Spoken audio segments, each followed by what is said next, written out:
아멘. 우리 주님께 다시 한번 영광의 박수를 올려드립니다. 감사합니다. 자, 우리 옆 사람들 사랑합니다, 축복합니다. 한번 인사. 사랑합니다, 축복합니다.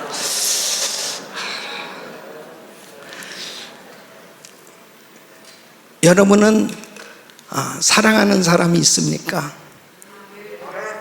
네, 아멘이 되게 시원찮네요. 우리가 살아가면서 사랑할 수 있는 대상이 있다는 것은 행복한 거예요.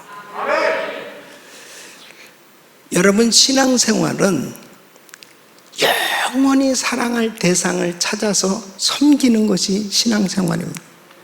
내가 영원히 사랑할 수 있는 사람이 있다, 내가 영원히 사랑할 대상이 있다, 이것은 엄청난 축복인 거예요. 그러니까 신앙생활은 내가 정말 영원히 사랑할 수 있는, 그리고 이 세상에 그 어떤 것보다도 더 가장 사랑할 수 있는 그 대상을 찾아서 섬기는 것, 이것이 바로 신앙생활입니다. 자, 신앙생활을 할 때에 어떤 사람이 신앙생활 성공할 수 있느냐, 이 신앙생활의 바른 동기가 굉장히 중요한 것입니다. 왜 예수 믿느냐? 왜 내가 정말 하나님을 믿느냐? 그랬을 때 그 신앙생활의 동기가 중요한 겁니다. 그 신앙생활의 동기는, 바른 동기는 하나님을 사랑하는 데 있어야 되는 거죠. 그 하나님을 사랑하기 때문에 하나님을 섬기는 사람은 육체의 질병이 와도 하나님을 떠나지 않아요. 사업에 어려움이 와도 하나님을 떠나지 않아요. 삶에 공부하고 힘들고 고통스러운 문제가 생겨도 하나님을 떠나지 않는 거예요. 그런데 만일 내가 사업 잘 되기 위해서 하나님을 믿고, 그리고 내 병 고침받기 위해서 하나님을 믿는다면은 어떤 그런 계기 때문에 하나님을 믿을 수는 있겠죠. 근데 그것이 목적이 되었을 때는 그 문제가 해결되었을 때, 내 육체가 병들었던 것이 고침받고 난 다음에는 그 사람은 하나님을 떠날 수도 있어요. 그 사람은 사업이 잘 되고 나서는 하나님을 떠날 수도 있어요. 그런 사람들을 종종 우리가 볼 수 있잖아요. 그러니까 신앙생활의 동기가 바로 하나님을 사랑하는 데 있어야 되는 것입니다. 그 하나님을 사랑한다라고 하는 것은 바로 그 사랑할 대상을 바로 찾았을 때 가능한 거예요. 그러니까 여러분, 하나님은 사랑하도록 인간을 만드셨습니다. 그래서 하나님을 사랑하도록 하나님께서 인간을 창조하신 것입니다. 창세기 2장 7절 말씀 보면 하나님이 땅의 흙으로 사람을 지으시고 생기를 그 코에 불어넣으니 사람이 생명이 된지라 그랬습니다. 그러니까 바로 이 생명은 하나님께로부터 온 거죠. 그 코에 생기를 불어넣으니 생명이 된지라, 영적인 존재가 됐단 말이에요. 그래서 그 영적인 존재로 만든 것은 다른 동물들하고 달리 인간은 영이신 하나님과 교제할 수 있도록 창조된 겁니다. 그러니까 인간만이 하나님을 사랑할 수 있는 거예요. 인간만이 하나님과 교제하고 그 하나님과 함께 할 수 있는 그런 마음을 가질 수 있도록 하나님께서 인간을 만드셨습니다. 그래서 이사야서 43장 21절에 보면 이 백성은 내가 나를 위하여 지었나니 나를 찬송하게 하려 함이라. 그래서 하나님을 섬기도록, 하나님을 찬양하도록 하나님께서 인간을 만드신 거예요. 그래서 하나님을 사랑하며 살도록 하나님께서 인간을 만드신 겁니다. 그러니까 인간은 하나님을 사랑하며 살아야 행복한 거고요, 하나님을 사랑하며 살아야 축복된 인생이 되는 겁니다. 그러니까 하나님을 사랑하면서 사는 사람이 비로소 인간답게 살게 된 거예요. 그뿐만 아니라 사람이 서로 사랑하도록 하나님께서 인간을 만드셨습니다. 그래서 아담을 창조하시고 그 아담을 위해서 창세기 2장 18절에 보면 여호와 하나님이 이르시되 사람이 혼자 사는 것이 좋지 아니하니 내가 그를 위하여 돕는 배필을 지으리라. 그래서 바로 그 돕는 배필로 하와 아내 여자를 만들어서 가정을 이루게 해주신 것입니다. 그래서 남자와 여자를 창조하셔서 서로 더불어 사랑하도록 인간을 그렇게 만드셨던 겁니다. 그래서 창세기 2장 23절에 보면 이제 하와를 아담의 갈비뼈를 취해서 만드시고 난 다음에 아담이 그 하와를 보면서 이렇게 고백을 해요. 내 뼈 중에 뼈요 살 중에 살이라. 내 뼈 중에 뼈요 살 중에 살이다. 이것은 바로 서로 사랑하도록 그렇게 하나님께서 인간을 만드셨어요. 그래서 남자와 여자가 함께 더불어 가정을 이루고 그리고 서로 사랑하며 살 때 인생은 행복한 겁니다.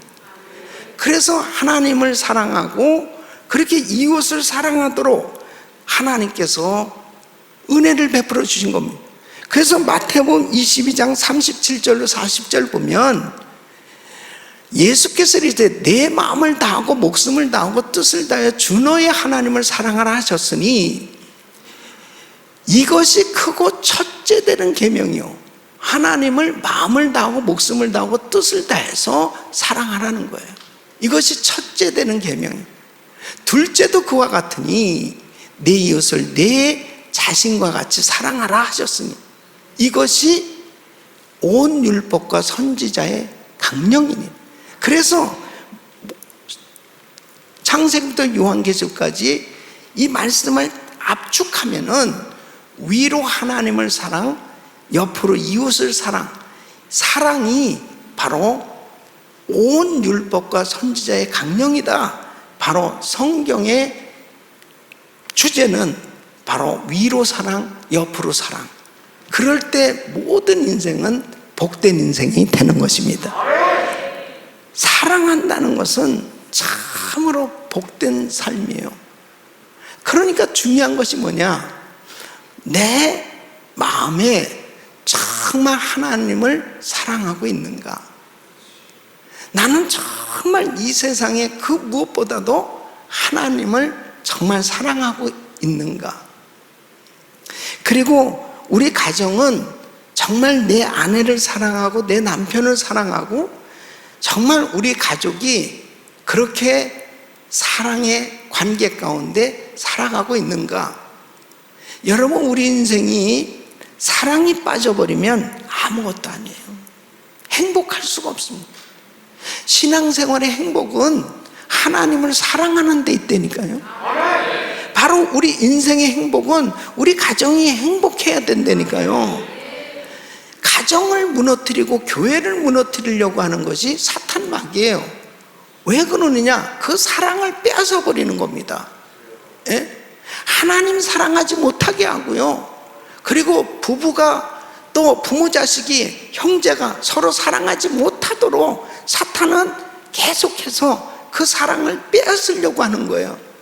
그러니까 여러분, 우리 교회를 잘 지키고 우리 가정을 잘 지키는 것이 얼마나 중요한지 이루말할 수 없습니다. 사랑이 빼앗겨질 수 없어요. 사랑이 최고입니다. 그 사랑이 있어야 됩니다. 사랑이. 여러분은 정말 주님을 사랑하십니까? 정말 사랑하세요?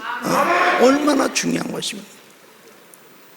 그러니까 하나님을 사랑하는데 그 동기로 하나님을 섬겨야 바로 그 사람은 이런 팬데믹이 있고 정말 삶에 엄청난 시험과 어려움이 있어도 결단코 하나님 안 떠난다니까요.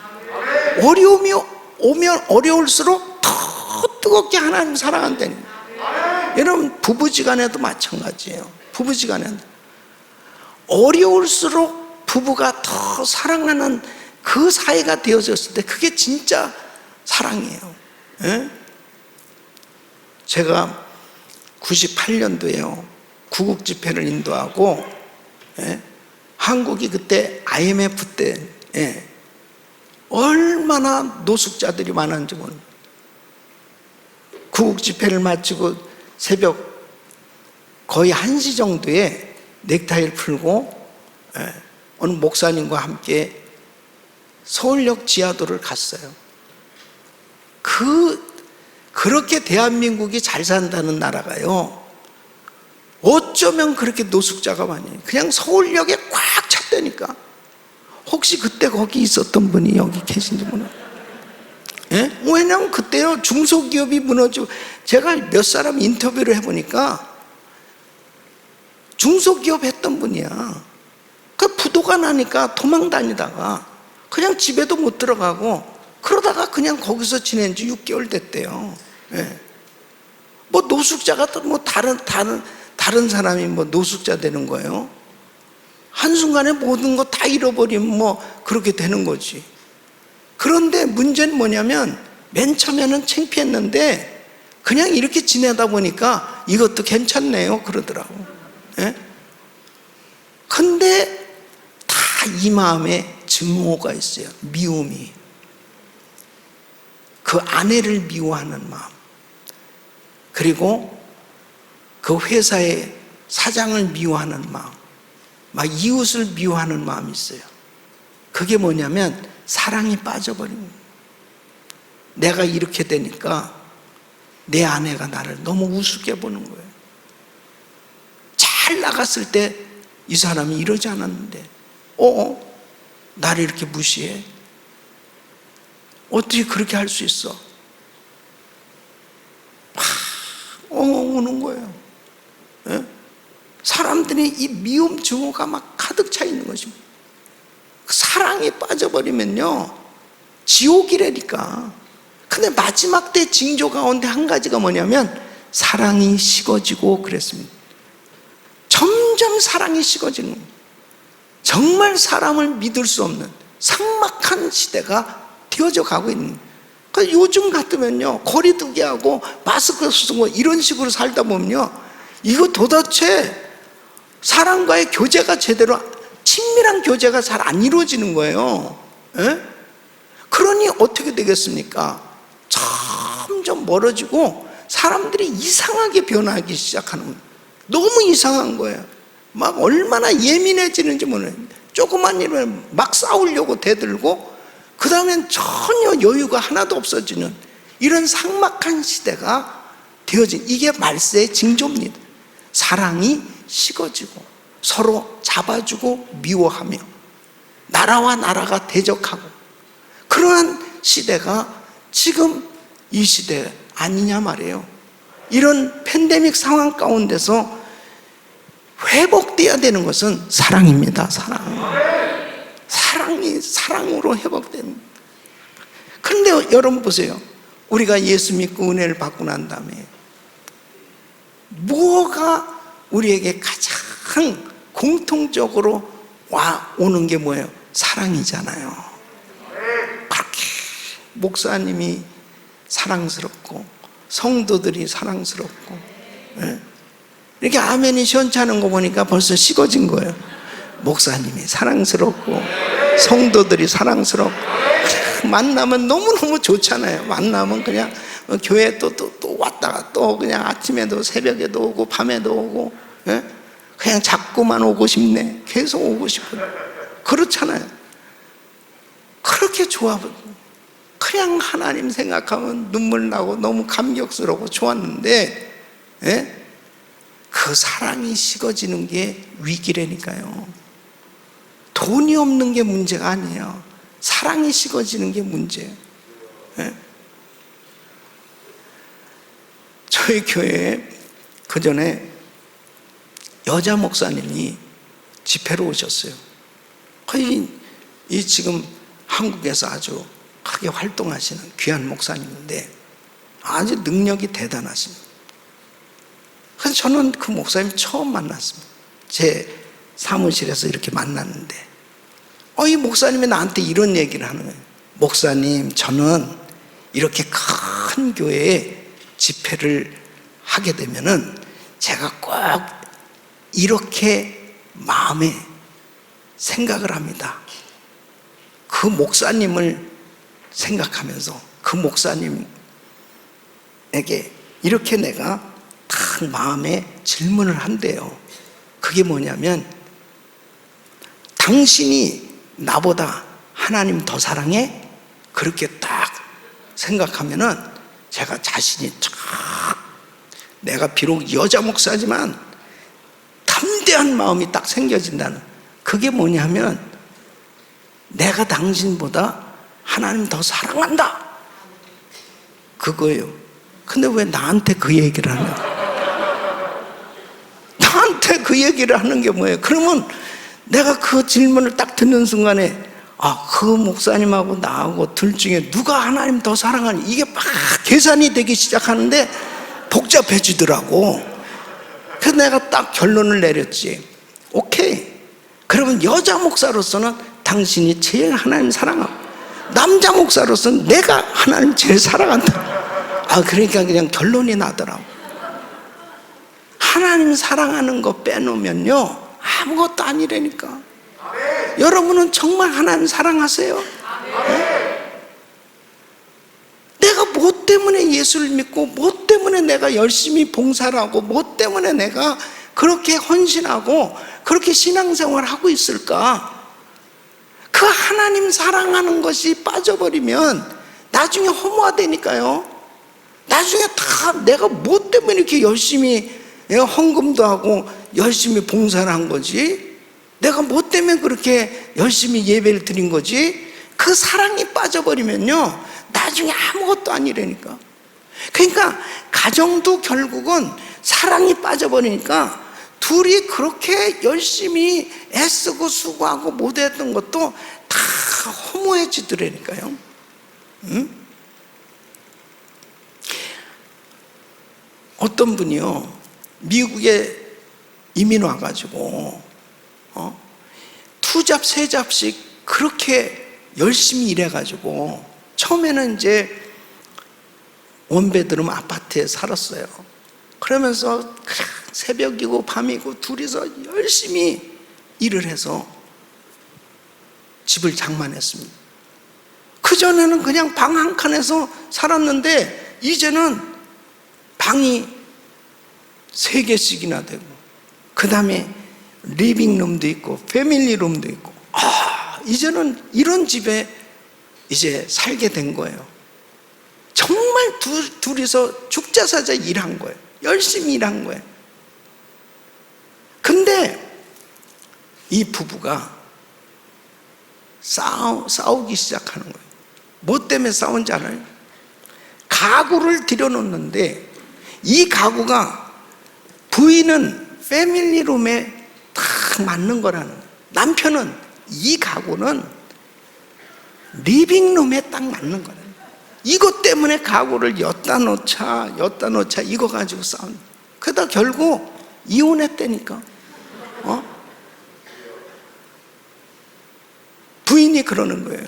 여보, 아니 남자가 말이야 째째하게 뭐 이런 거 가지고 자꾸, 아니 그냥 여자한테 맡겨요. 예. 그러니까 또 남편은 야 나는 말도 못하냐? 아니 내 얘기는 나도 할 수 있는 거 아니야? 그러다가 이제 그래 이민 올 때 어떻게 했지? 그때부터 엔터를 딱 누르니까 쪼르륵 상대방이 잘못했던 거 쫙 나오는 거야. 그때 당신이 그랬잖아. 그때 당신이 그래. 그때 당신이. 아니 가구를 엿다 놓자 이거 해다가 그 다음에는 정말 세계 대전이 벌어진 거예요. 그래가지고 그래 그럼 그냥 좋아, 그냥 갈라서 그렇게 됩니다. 저 같으면요 제 아내가 엿다 놓자고 그러잖아요. 그럼 놓으라고 그럽니다. 그거 왜 싸워요? 놓으라고 그래요. 그리고 밤에 갔다가 엿다 그리고 거기서 조금 잘 좀 놀다가 다시 새벽녘에 갖다 놔. 그렇게 사는 거예요. 예? 인생이 그런 거 아니겠냐고. 사랑이 중요한 거지. 정말 본질은 참 사랑인데 그거 아무것도 아닌 사소한 것 때문에 그 중요한 것을 잃어버리는 경우를 보게 됩니다. 여러분, 우리가 신앙생활을 하면서 잘못된 게 뭐냐면 잘못된 대상을 사랑하기 때문에 잘못되는 겁니다. 여러분, 모든 인생이 결국은 영원히 사랑할 대상을 찾아서 신앙생활을 잘 해야 되는데 그 영원히 사랑할 대상을 잘못 찾는다고 생각해 보십시오. 영원히 망가지는 겁니다. 하나님께서 이렇게 말씀하셨어요. 제1계명에 하나님 외에 다른 신을 두지 말라고 그랬어요. 하나님 외에 다른 신을 섬기면 안 돼요. 하나님 외에 다른 것을 사랑하면 안 돼요. 그런데 하나님 외에 다른 신이 뭐겠어요? 이단이지. 그러니까 이단을 믿게 된다는 것은 예수 외에 다른 어떤 것은 구원받을 만한 이름을 둔 적이 없어요. 따라했습니다. 오직 예수. 그러니까 그 예수님 외에 다른 어떤 것으로 구원자로 주님으로 받아들이면 그것이 결국 잘못된 대상을 만난 거예요. 그게 무슬림, 힌두, 불교, 이런 모든 종교들은 전부 그들도 영원히 섬길 그 대상을 찾아서 열심으로 신앙생활하고 있는 겁니다. 그런데 바로 예수 외에 다른 어떤 것으로 구원받을 길이 없거든요.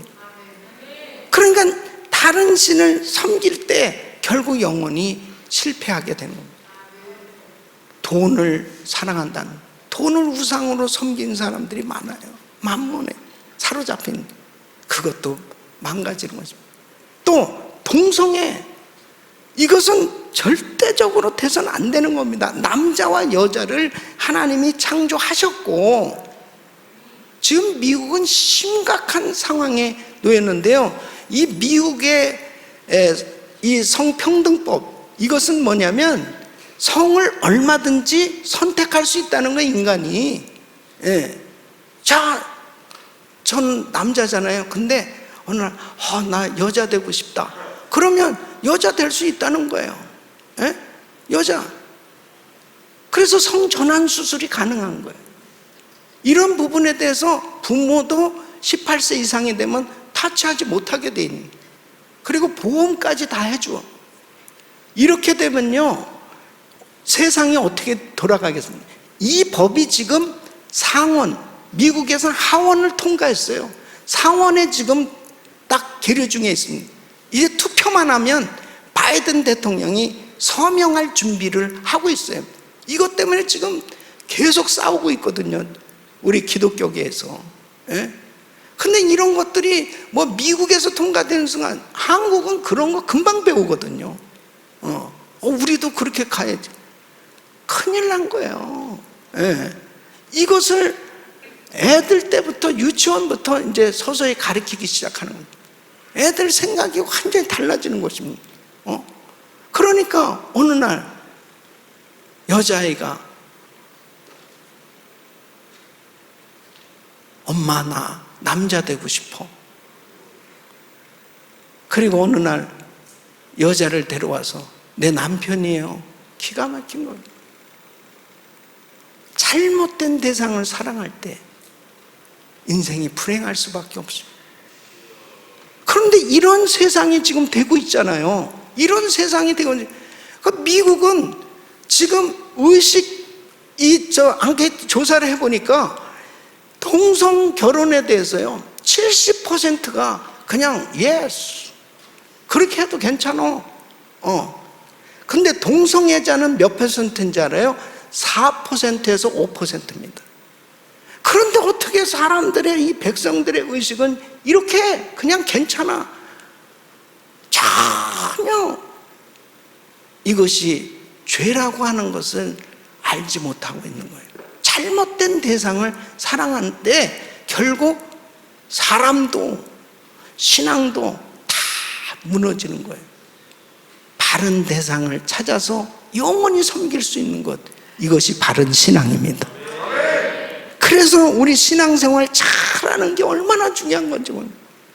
정말 이 예수마을교회가 정말 하나님께 감사하고, 그리고 정말 예수마을교회 성도들이 복받은 것은 우리 장학일 목사님께서 복음을 확실히 체험하시고, 그리고 이 복음이 제대로 전해지고 있는 것이 얼마나 감사한지. 아멘. 여러분, 오늘 이 본문에 나오는 마리아, 이 마리아는 큰 복을 받았습니다. 큰 복을 받은 것이 뭐냐면 바로 사랑할 대상을 정확히 만났다는 것입니다. 이것이 참으로 놀라운 거예요. 예?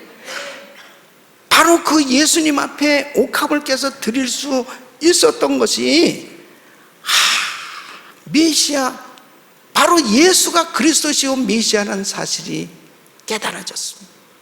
그리고 그 주님 앞에 온전히 드려졌을 때 놀라운 축복이 임했습니다. 우리 주님이 10절에 이렇게 칭찬하니 저가 내게 좋은 일을 하였느니라. 좋은 일을 했다. 오늘 이 13절 말씀 보면은 온 천하에 어디서든지 복음이 전파되는 곳에는 이 여자의 행한 일도 그를 기억하려 기념하여 말하리라. 저를 기념하리라 그랬습니다. 할렐루야. 우리 인생은 정말 기념비적인 삶이 되어야 되는 것입니다.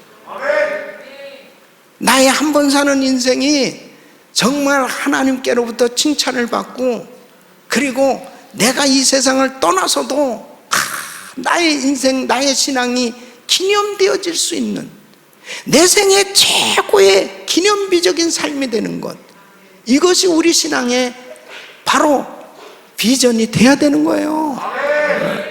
하나님께 영광을 올려드리는 내 생애의 가장 최고의 기념비적인 삶이 되는, 할렐루야. 죽어서도 기념이 되는 삶이 되는. 마리아는 세상을 떠났지만 지금까지 후대에 두고두고 말이에요. 지금도 이렇게 마리아에 대한 그 신앙을 이야기하고 있잖아요. 여러분의 인생은 이런 삶이 되어야 하는 것입니다. 저와 여러분은 정말 우리의 남은 생애가 이렇게 기념비적인 삶, 내가 죽어서까지도 간증이 되어질 수 있는 그런 복된 신앙이 되시기를 축원합니다. 축원합니다. 오늘 이 말씀은요, 저와 여러분에게 있어서 이런 엄청난 팬데믹 상황 가운데 나의 남은 생애가 얼마나 되는지는 모르지만, 과연 나의 남은 생애가 바로 하나님께서 이렇게 인정하시고 칭찬하시는 이런 기념비적인 인생인가? 지금 기념비적인 인생을 살아가고 있는가? 한번 돌아봐야 돼요.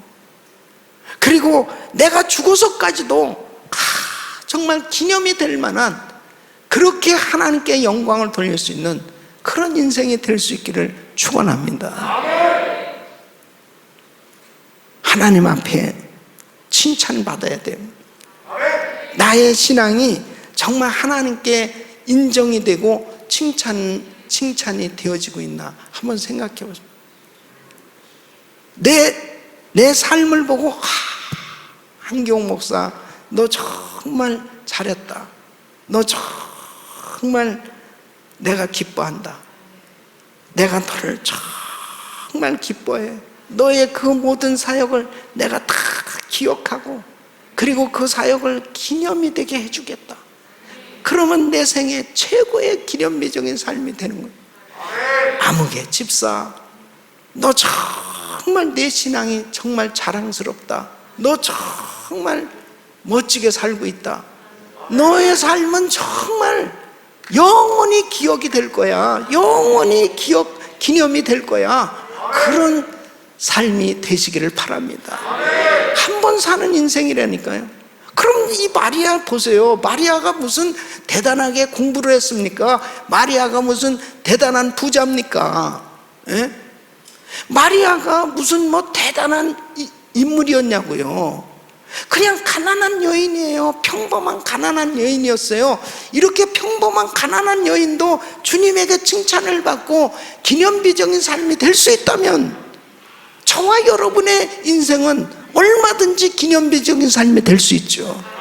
그렇잖아요. 이렇게 가난하고 아무도 알아주지 않냐는 이런 평범한 여자도 기념비적인 삶이 되는데, 하물며 저와 여러분이야 얼마나 많은 것으로 하나님께서 우리에게 축복을 주셨냐 말이에요. 여러분의 인생은 정말 생애 최고의 이런 기념비적인 삶이 되시기를 축원합니다. 자, 그러면 어떻게 이렇게 평범한 여자가 정말 옥합을 깨서 주님 앞에 드리고, 그리고 이렇게 기념비적인 삶이 될 수 있는, 주님께 칭찬을 받을 수 있는 이런 인생이 될 수 있었느냐? 첫째는 예수 그리스도가 가장 귀한 분이라는 사실이 깨달아진 거예요. 이게 정말 놀라운 겁니다. 그러니까 이 여자는 바로 자신이 죄인임을 깨닫고, 그리고 나에게 죄사함을 허락해 주신 분, 바로 이분이 메시아요 그리스도시요 하나님의 아들이라고 하는 이 사실이 깨달아졌다면 이 세상에 가장 귀한 분이 바로 예수요. 이게 복음입니다. 이게 가장 기쁜 소식입니다. 예수 믿으면 산다. 모든 인간은 죄인이요 죄의 삭은 사망이요 죄 때문에 모든 인간은 지옥 가게 됐다. 이것이 바로 하나님의 진단 아니겠어요? 죄 때문에 인간은 지옥 가게 된 겁니다. 인간은 그냥 태어나서 저절로 그냥 지옥 가게 돼 있어요. 뭐 때문에? 원죄 때문에. 이 원죄는 인간의 어떤 노력으로 해결할 수 없는 죄입니다. 그냥 죄를 가지고 태어나는 게 원죄라니까요. 인간은 그냥 태어나면서부터 죄인이에요. 그 죄 때문에 인간은 지옥 가게 된 거예요. 거짓말하고 무슨 세상적으로 잘못해서 지옥 가는 게 아니고요. 자기가 그냥 가지고 태어난 이 죄, 이 원죄, 이 죄가 해결되어야만 구원함을 받을 수 있는데, 근데 자기가 착하게 산다고 해결됩니까? 무슨 돌을 닦는다고 원죄가 해결되냐고. 예수님이 이 땅에 오셔야만 된 그 이유가 뭐냐? 인간이 죄를 해결할 수 없기에 하나님이신 예수, 죄 없으신 하나님이 이 땅에 오셔서 십자가에서 피를 흘리심으로, 피 흘림이 없이는 사심이 없느니라, 거룩한 피가 흘려짐으로, 죄 없는 분의 피, 하나님의 피가 흘려짐으로 바로 그 피로 나의 죄가 사함받게 된 것입니다. 그래서 그 예수를 믿는 그 순간에 나의 원죄가 싹 해결되는 거예요. 할렐루야. 죄사함을 받게 됐을 때 강물 같은 평강이 흘러갑니다. 나의 죄를 주실 수 있는 분은 오직 예수님밖에 없어요. 다른 어떤 것으로는 내 죄 해결될 수 없습니다. 이 마리아가 이걸 깨달은 거예요. 아니, 옥합을 그냥 쉽게 깰 수 있습니까? 안 돼요. 아니, 더더욱 가난한 여자인데, 자기에 있어서 전 재산인데 어떻게 옥합을 깨서 주님에게 드릴 수 있습니까? 예수 그리스도가 가장 귀한 분인데, 가장 귀한 분, 그 예수가 나의 모든 죄를 사해 주셨다는 사실, 그리고 내가 구원받았다는 이 놀라운 확신을 얻게 됐을 때, 이 세상에 그 어떤 분보다 가장 귀한 분은 예수, 그러니까 그분에게 나의 가장 귀한 것을 아낌없이 드릴 수 있는 것입니다. 여러분은 정말 복음을 체험하셨습니까? 복음을 체험하게 되면요, 세상의 그 어떤 것보다 가장 귀한 것은 예수님이라니까요. 세상의 어떤 것보다도 정말 주님을 사랑하게 되어진다니까. 그렇잖아요.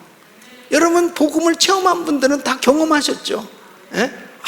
정말 예수님밖에 없다.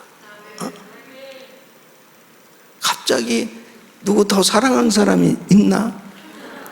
이럴 때 정말 난리를 쳐야 됩니다. 그냥 아멘 난리를 쳐야 되잖아요. 예수님밖에 없잖아요. 혼란스럽습니까? 예수님보다 더 사랑하는 사람들이 있을 때 갈등이 생겨지는 거예요. 예수님보다 더 의지할 것이 있고 예수님보다 더 가까이 할 것이 있을 때 혼란스러워지는 거죠. 왜 그런지 아세요? 예수를 영접한다는 것은 주인을 확 바꿔버리는 겁니다. 그러니까 내가 주인 노릇하면서 나를 믿으면서 사는 사람들이 이 세상에 너무 많아요. 저도 과거에 예수 믿기 전에 저를 믿었거든요. 저 예수 믿는 사람들은 정말 나약한 사람들이야. 한심한 사람들이야. 약하기 때문에 뭔가 아무것도 없는데 절대자를 의지한다는 거 아니겠어? 병든 사람, 가난한 사람, 못 배운 사람, 이런 사람들이 주로 의지할 것이 없으니까 큰 종교를 찾는 거 아닐까? 교만했어요. 자기를 의지했습니다. 그런 신념으로 사는 거죠. 그리고 자기보다 더 사랑하는 것들이 있어요. 이런 것들이 다 자기의 마음의 주인 노릇을 하고 있었습니다. 근데 예수를 영접한다, 예수를 나의 주님으로 나의 구주로 영접한다는 것은 주인을 확 바꾸는 거예요. 이제 내가 주인 노릇했는데 내가 아니요, 바로 내 마음에 예수님이 주인이 되는 겁니다. 바로 주인을 바꾸지 않는 한은 진정한 구원은 없는 겁니다. 성령이 임할 수 없어요. 거듭날 수 없어요. 바로 그 예수님이 나의 구원자요, 나의 구주시요 주인이라고 고백할 때 확실하게 주인을 바꾼 그 사람에게 성령이 임하는 것입니다. 바로 옳다 인정하시고 justification, 의롭다 인쳐주시고 성령을 주시는 것입니다. 그 사람이 거듭나게 되는 거예요. 그런데 예수도 믿고 그 다음에 나도 믿고 그 다음에 다른 것들도 믿고 이렇게 적당하게 얼버무리면서 사는 사람은 성령이 임하지 않습니다. 성령이 임하지 않아요. 그래서 성령이 임하지 않으니까 거듭나질 못하니까 사랑하는 게 너무 많아요. 두 주인을 섬기는 사람이 너무 많아요. 물질과 하나님을 겸하여 섬기고. 그러니까 갈등이 너무 큰 거예요. 교회 와서 너무 예수에 미치면 안 돼. 살살 믿어, 살살. 그래서 어떤 사람은 너무 큰 은혜 받으면은 너무 이렇게 미칠까봐 아주 조심하면서 교회를 다니는 사람이 있다는 얘기가 있어요. 근데 여러분 보세요.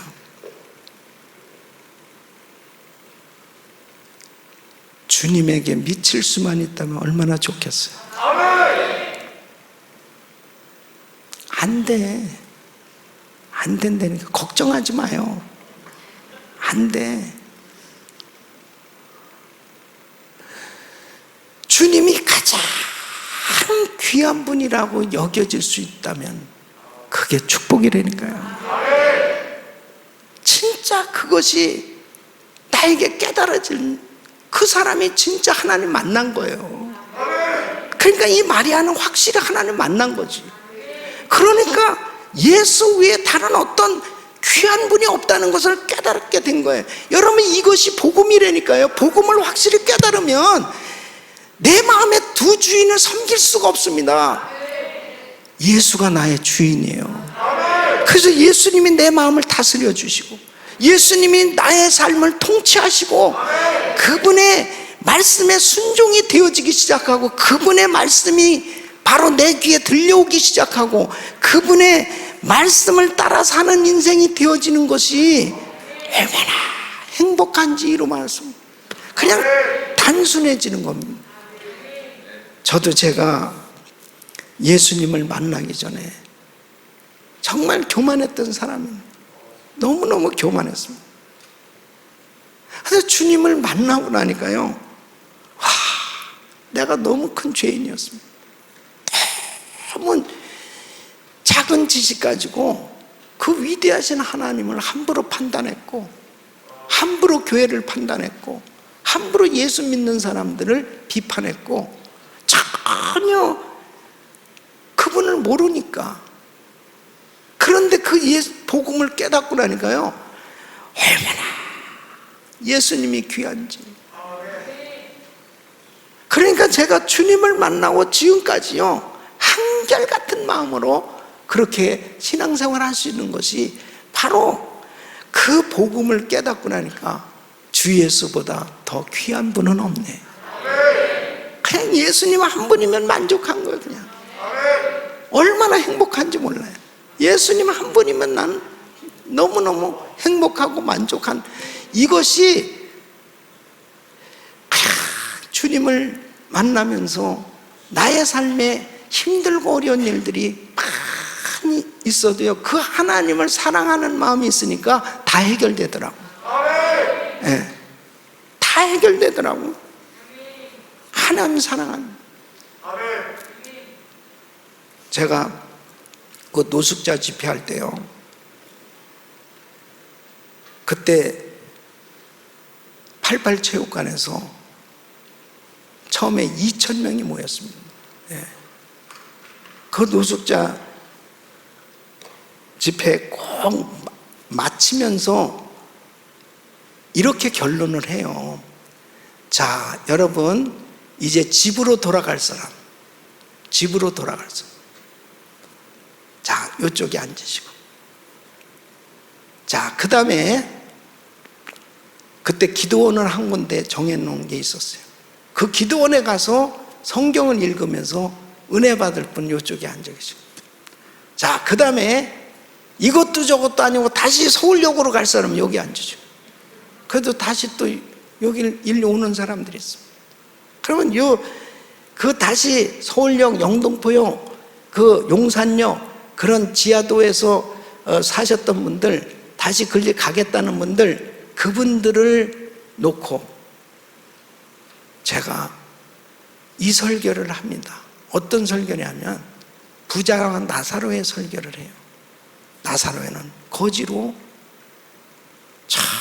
정말 부잣집에 그런 그 바닥에서, 집 바깥에서 그래서 살다 죽었지만 그는 천국에 갔다. 길바닥에 살아도 예수님 영접하고 예수님 믿는 것만 놓치지 않으면 천국 간다. 꼭 그 얘기를 해주는 거예요. 좋은 환경을 사람들이 다 원하지만 그 마음속에 예수님이 없으면 행복이 없어요. 그 예수님이 이 세상에 그 무엇보다도 가장 귀한 분이라는 것을 깨닫고 사는 것이 행복이라니까요. 그것이 정말 믿어집니까? 그것이 깨달아지는 그 사람은 기념비적인 삶이 될 수 있는 것입니다. 두 번째는 물질을 다스리는 능력이 있는 사람. 따라했습니다. 물질을 다스릴 수 있는 능력. 자, 마리아는 가난한 여인이에요. 이 옥합은 전 재산과 같습니다. 이 여자가 예수가 아무리 귀한 분이라는 것을 알아도 물질을 다스릴 수 있는 능력이 없다면 이 옥합을 깨서 주님께 드릴 수는 없었을 거예요. 그죠? 마리아가 이 드리고 싶을 때 드렸던 것은 바로 뭐냐면 물질을 다스릴 수 있는 능력이 있었어요. 더더욱 가난한 여인이잖아요. 이 여인에게 있어서는 이거 전 재산이잖아요. 그런데 어떻게 이것을 드릴 수 있어요? 그것은 물질을 다스릴 수 있는 능력이 그에게 있었습니다. 그러니까 마태복음 6장 24절에 보면 너희가 하나님과 재물을 겸하여 섬기지 못하느니라 그랬습니다. 두 주인을 섬길 수 없나니 하나를 사랑하면 저것을 미워하고 저것을 사랑하면 이것은 경히 여기고, 그러니까 이 세상을 사는 우리는 어차피 물질 세계 속에서 살아가고 있어요. 그렇기 때문에 바로 이 물질과 하나님을 겸하여 섬길 수 있는 이런 환경 가운데 있는데 바로 겸하여 섬길 수 없다니까요. 둘 중에 하나, 주인을 하나를 택하라는 거예요. 그러니까 많은 사람들이 이 물질의 노예가 돼서 살아가는, 물질의 노예가 돼 있어요. 물질, 이 만몬 신이라니까. 그러니까 이 물질에 사로잡히면 아무것도 보이는 게 없습니다. 하나님을 섬기면서도 이 물질을 다스릴 수 있는 능력이 없으면 기념비적인 삶을 살 수 없습니다. 여러분 보십시오. 마태복음 18장 22절에 보면 이 부자 청년에게 야, 너 한 가지 부족한 거 있는데 그 물질을 팔아 가난한 자에 나눠주고 나를 따르라 그랬어요. 예. 18장 22절이 아니에요. 이 부자 청년이 물질이 많은 거로 근심하며 가니라. 그러니까 이 부자 청년은 영생도 얻고 싶고 주님도 따르고 싶었지만 물질이 너무 많아요. 이 물질을 나눠주라 하니까 이거 못하겠는 거야. 물질이 많은 거로 근심하며 가니라 그랬잖아요. 예? 물질이 많은 거로 근심하며. 마가복음 10장 22절만 물질이 많은 거. 물질을 다스릴 수 있는 능력이 있었다면 이 부자 청년이 그러겠습니다. 예스. 그러고 주님을 따랐으면요 기념비적인 삶이 되는 거예요. 그 부자 청년의 물질 지금 어디 있습니까? 지금 어디 있어요?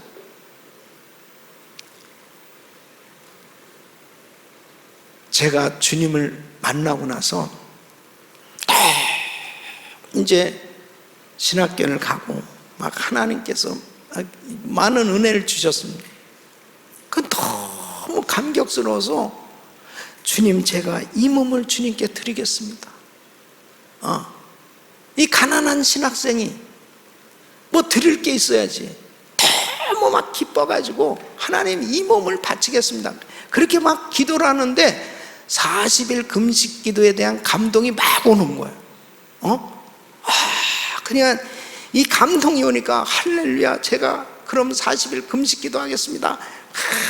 그렇게 충만해져가지고 이제 작정을 했거든요. 근데 눈을 뜨니까 이제 제정신으로 돌아오니까 아이고, 내가 결혼도 안 했는데 40일 하다 죽으면 어떻게 돼? 우리 교회에서 40일 금식 기도 한 적도 없고 죽으면 어떻게 돼? 그러니까 그냥 다시 막 이렇게 줄어들기 시작해. 15일이면 어떻겠습니까?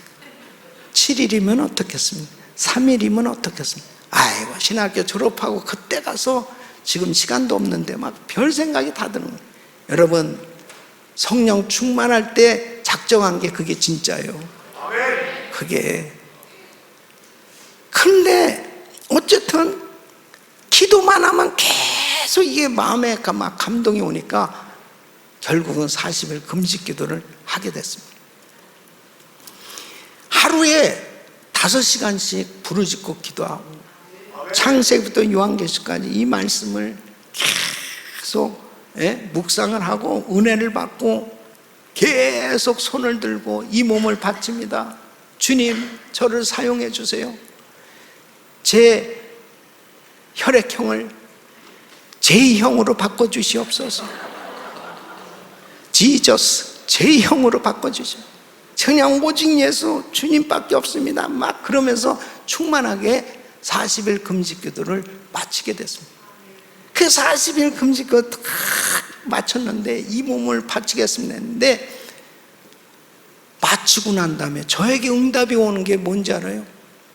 내가 가지고 있는 그 천부를 드려라. 그걸로 응답이 왔어요. 근데 저에게 전 재산이 그때 당시에 천불이었습니다. 예? 가난한 신학생에게 전 재산. 그래서 사탄아 물러가라 그럽니다. 아니 진짜 40일 금식 기도를 했으면은 장로님이나 권사님이 오셔서 나한테 천불을 줘야 그게 응답이지. 아니 나한테 그거는 진짜 없으면 안 돼요. 그걸로 가스도 넣어야 되고, 내가 지금 당장에 지금 아무것도 없는데, 그렇잖아요. 아니 하나님 한번 바꿔놓고 생각해 보세요. 아니 어찌 나한테 그걸 바치라고 그럽니까? 안 돼. 사탄아 물러가라. 근데 이 사탄이 안 떠나네. 아니 이거 뭐 하루에 5시간씩 그렇게 기쁨으로 하나님 이 몸을 바칩니다 하고 막 그렇게 모든 건 다 주님의 것입니다 하고 막 그렇게 기도가 잘 됐는데, 이 천불 바치라는 거 이것 때문에 그 다음부터 기도가 꽉 막혀가지고 계속 귀신만 쫓고 앉아있고 이게 기도가 안 되는 거야. 그게 3일간 기도를 못했습니다. 그러니까 기도가 꽉 막힌 거 보니까 이거 예상치 않잖아요. 범상치 않잖아요. 이건 분명히 주님의 사인이라는 생각이 드는 거예요. 내가 자꾸 사실 그랬던 건 뭐냐면, 나 보러 아프리카 가라면 나 가겠어요. 내가 보러 뭐 오지에 가라면 난 가겠어요. 근데 내가 이거 드리면, 내가 사람들한테 돈을 빌리러 혹시라도 다니면, 저 친구 말이야 40일 금식기도 하고 내려와서 돈이나 빌리러 들어와, 내가 그런 인간적인 생각이 자꾸 들어오더라고요. 그래서 나는 안 돼요 하나님, 이건 진짜 안 됩니다. 난 정말 내가 다른 거 다 해도 안 된다니까요. 그래서 이게 3일간 별 생각을 다 하면서 신령이를 버렸습니다. 그러다가 이게 자꾸 기도가 막히니까 결국은 천불을 그때 기도원장 목사님한테 내 사정 얘기하면서 이제 순종하겠다고. 그럼 드리는데요, 축복 기도를 받는 거예요. 근데 하나님의 음성이 듭니다. 너 나한테 맡겨라. 너 나한테 맡겨. 그러더니 나머지 100일을 채워라 그럽니다. 어차피 내려가도 뭐 아무것도 없는데 그래서 100일을 산속에서 지내는, 그때의 창세기부터 요한계시록까지 큐티를 하면서 두독반을 하면서요 요한계시록을 풀고, 그때 하나님 앞에 그 천부를 드렸는데요, 막 강물 같은 평강이 흘러넘치는 거예요. 그러면서 진짜 하나님께 맡겨지더라고. 그러면서 그렇게 찬양이 넘치는데, 여러분 저는 전 재산을 바쳐봤습니다. 전 재산을 바쳐봤다니까. 100일을 딱 끝났는데요, 이제 산에서 내려왔잖아요. 우리 담임 목사님이 날 부르는 거예요. 그러더니 어떻게 기도 잘하고 왔냐고. 잘했습니다. 그러더니 저한테 수표를 한 장을 딱 주는 거예요. 내가 수표의 액수를 딱 보는 순간에 내가 기도원에서 감사헌금 이 모양 저 모양 했던 모든 것을 합친 그 액수하고 다 맞는, 너무 진짜 신기한 거예요. 예? 그럼 목사님 어떻게 해서 이러는, 우리 목사님이 이렇게 부흥에 가서 사례비를 받았는데 자꾸 뭐 주느냐 안 주느냐 뭐 이렇게 그냥 그 교회에다 헌금하니 뭐 막 이러다가 이게 공항에 왔는데 수표가 주머니에 있는데 누구가 떠올랐냐? 제가 떠오른 거예요. 그때부터 지금까지 잘 살고 있잖아요. 네? 너 나한테 맡겨. 내가 책임져 줄게.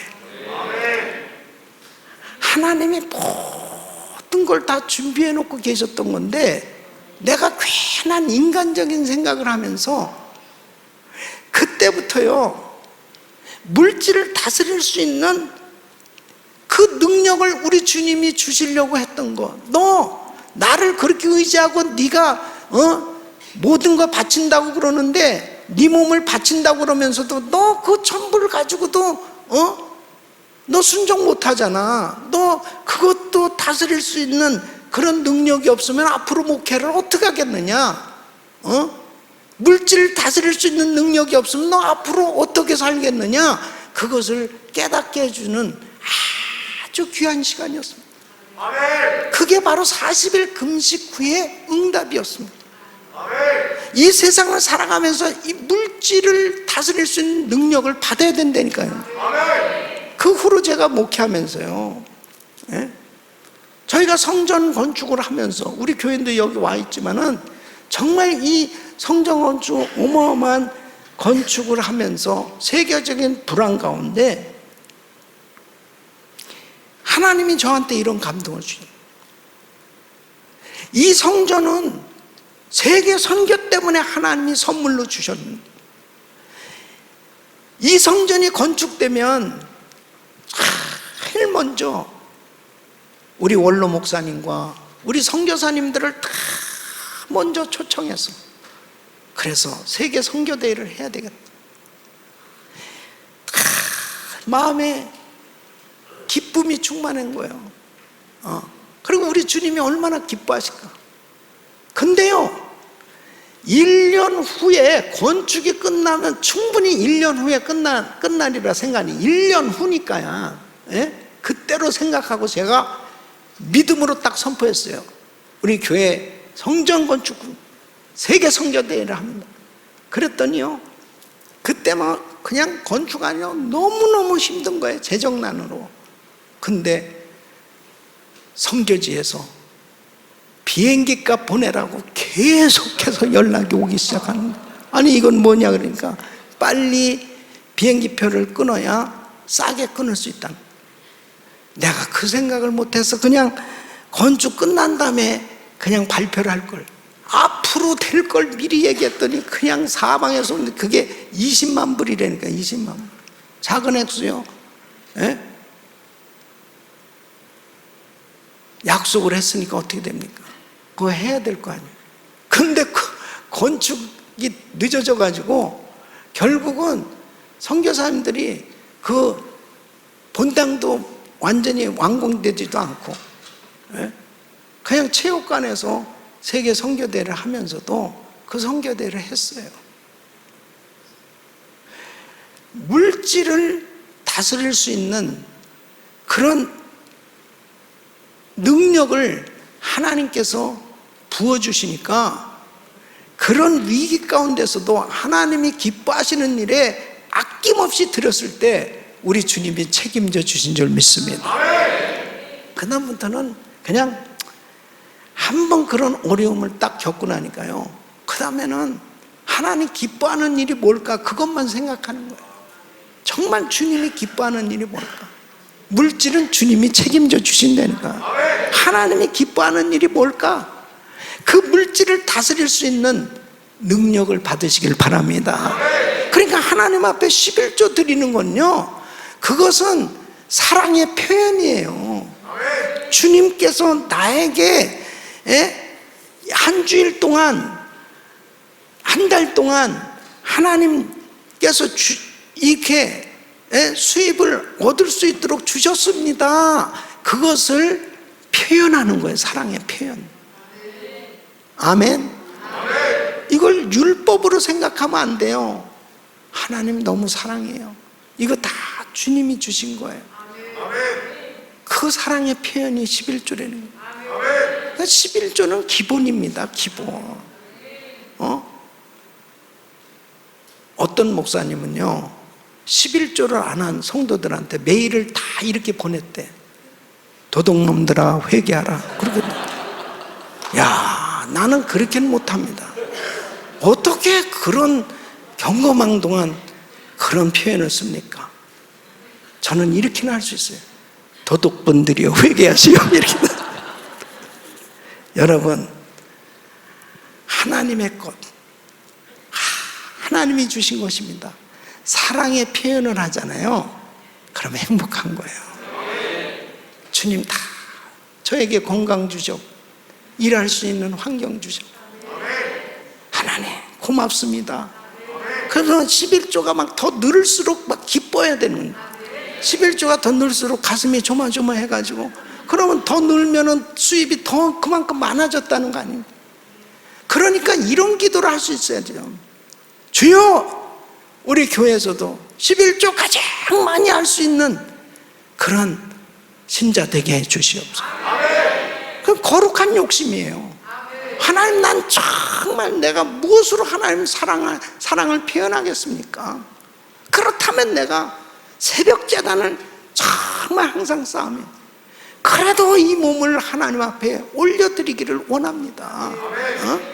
무엇으로라도 여러분들이 물질을 다스릴 수 있는 능력을 받으셔야 돼. 그래서 과감하게 11조 드리고, 감사헌금 드리고, 과감하게 성교헌금 드리고, 필요한 목적헌금 드리고, 드리면서도 막 기뻐해야 됩니다. 과감하게. 할렐루야. 물질을 다스릴 수 있는 능력을 받잖아요. 그 사람은 결국 신앙생활 성공하는 겁니다. 마귀는 항상 이 물질 시험을 하잖아요. 꼭 헌금을 꼭 이야기하면은, 그 다음에 목사님이 또 돈 얘기하는구나. 그래가지고 거기에 확 시험 드는 사람들이, 하나님 앞에 물질을 다스릴 수 있는 능력을 받으시길 축원합니다. 축원합니다. 그래서 앞으로 정말 마음껏 드리며 주님 앞에 쓰임 받기를 축원합니다. 마지막으로는 드려야 할 때를 분별해야 됩니다. 따라했습니다. 드려야 할 때를 분별한. 드려야 할 때를 분별한 사람이 기념비적인 삶이 되는 거예요. 12절 말씀을 보면, 이 여자가 내 몸에 이 향유를 부은 것은 뭐라고요? 내 장례를 위하여 함이니라. 그러니까 마리아는 결정적일 때 드린 거예요. 결정적일 때. 아니, 마리아가 예수님 죽는 줄 알고 이렇게 향유옥합을 깨서 드린 건 아니죠. 그런데 주님만이 아시는 거예요. 주님은 이제 얼마 안 있으면 십자가 지신다니까요. 십자가 지시고 말할 수 없는 고난 가운데 구원의 사역을 감당하셔야 되는 거예요. 이 제자들도 이 상황을 알지 못하고 막 여자한테 욕을 하는 겁니다. 야단을 치는 겁니다. 화를 내는 겁니다. 왜 이 향유를 이렇게 깨가지고 허비하냐? 왜 허비해? 그런데 주님은 가만둬라. 이 여자를 괴롭히지 마. 이 여자의 한 것은 바로 내 장래를 위함이야. 자, 주님이 너무 감동을 받으신 거예요. 하나님께서 정말 기뻐하시는, 이것은 바로 하나님이 너무너무 감동받으시는 그 일을 이 여인이 한 겁니다. 드려야 될 때를 분별할 수 있어야 됩니다. 드려야 될 때, 바로 그때, 결정적일 때 우리 주님이 그렇게 기뻐합니다. 저희 교회가 성전 건축을 하면서 정말 이제 마무리를 해야 되는데 돈이 하나도 없는 거예요. 너무너무 정말 필요할 때죠. 그때 당시에 막 우리 타운에 그렇게 유명했던 크리스탈 처치의 이 수정교회도 천주교로 넘어갈 정도로, 그런 재정난으로 막 교회들이 건축하다가 중단하고 그 어려운 시기거든요. 근데 우리는 우리 건축이 너무 어마어마한 것이었는데 이게 뭐 한두 푼이 아니에요. 근데 당장에 다음 수요일 날 50만 불이 없으면은 우리도 그런 위기예요. 그런 상황이 됐습니다. 그러니까 다른 게 뭐겠습니까? 하나님 앞에 엎드려 기도하는데 어떤 장로님이 딱 떠오르는 거예요. 근데 그 장로님 우리 교회 나오신 지도 얼마 안 되신 분이에요. 제가 같이 함께 식사도 한 번도 해본 적이 없어요. 근데 그 장로님의 얼굴이 딱 떠오르는 거예요. 그래서 제가 만났죠. 장로님, 제가 지금 뭐 이렇게 건축하면서 참 상황이 어려워서 기도하는데 장로님이 딱 떠올랐습니다. 그랬더니 이 장로님이 이렇게 말씀하셨어요. 목사님, 사실 제가 이 교회에 올 때요, 건축하는 걸 보고 건축헌금을 작정했습니다. 110만 불을 저희가 작정을 했는데 그 얘기를 딱 하는 거예요. 그러면 나한테 와서 미리 그 얘기 좀 하죠. 그렇게 간절하게 기도를 하면서 하나님이 떠오르게 할 정도로 그렇게 하냐 말이에요. 너무너무 내가 기뻐가지고 할렐루야, 하나님이 역사하십니다. 그런데 그러는 거예요. 그런데요, 이거 또 뭐야? 그런데요, 제 아내가, 제 부인 권사가 허락을 해야 됩니다. 그것도 그럼 의논은 아직도 안 한 거예요. 네, 의논하세요. 그 다음에 만났어요. 얼마나 궁금해요. 그래, 어떻게 됐습니까? 제 아내가 이렇게 얘기합니다. 여보, 우리 집 세 딸이 있는데 우리 딸들이 필요로 한 것이 있다면 우리 안 해주겠냐? 교회가 필요로 하다는데, 예수님이 필요로 하다는데 당연히 해야 되는 거 아니에요? 야, 어쩌면 말을 그렇게 이쁘게 해요. 어쩌면 말이 그래. 예수님이 필요로 하다는데, 교회가 필요로 하다는데, 당연히 우리 자식이 필요로 해도 얼마든지 해주는데 그러지 않겠냐? 그러면서요, 정말 헌금을 드림으로 그 문제가 해결됩니다. 그 장로님이 나중에 혈액암에 걸렸습니다. 완전히 사형 선고를 받았는데요, 하나님께서 기적같이 다 회복시켜 주시고 지금 더한 건강함으로 하나님을 섬기고 있어요. 하나님은 결정적일 때 이 드려진 것을 우리 주님이 그렇게 기뻐하신다. 그 다음부터는 물질이 없으면 계속 누가 또 떠오르나 계속. 근데 잘 안 떠오르거든. 하나님 앞에 드려야 될 때가 있습니다. 그때를 분별하고 하나님 앞에 드려지는 삶이 되시길 축원합니다. 기념비적인 인생이 되는 거예요.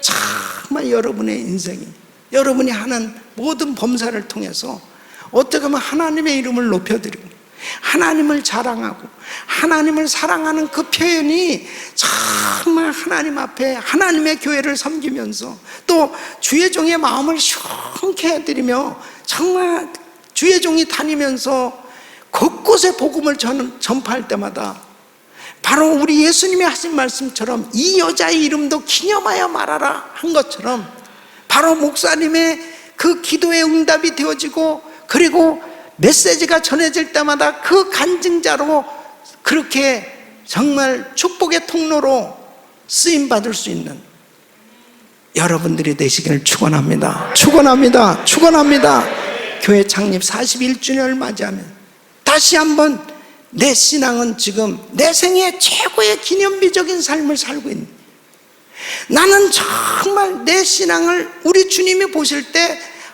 인정하시면서 칭찬만 할 만한 그런 신앙생활을 하고 있는지, 이런 팬데믹 상황일수록 다시 한번 우리 신앙을 돌아보고, 그리고 이런 평범한 여자도 생애 최고의 기념비적인 삶이 되어졌다면 나도, 우리 가정도, 우리 자녀도, 우리 교회도 이런 기념비적인 그런 축복된 사역, 축복된 삶이 될 수 있음을 기억하시고, 그렇게 될 수 있는 것은 예수가 가장 귀한 분이라는 사실이 깨달아져야 되고, 이 세상에 어떤 것보다도 더 사랑해야 될 분이 예수라는 사실, 그 주님을 뜨겁게 사랑하는 그 사랑이 식어지지 않기를 바라고, 물질을 다스릴 수 있는 능력을 받으시고, 하나님 앞에 드려야 될 때를 분별하고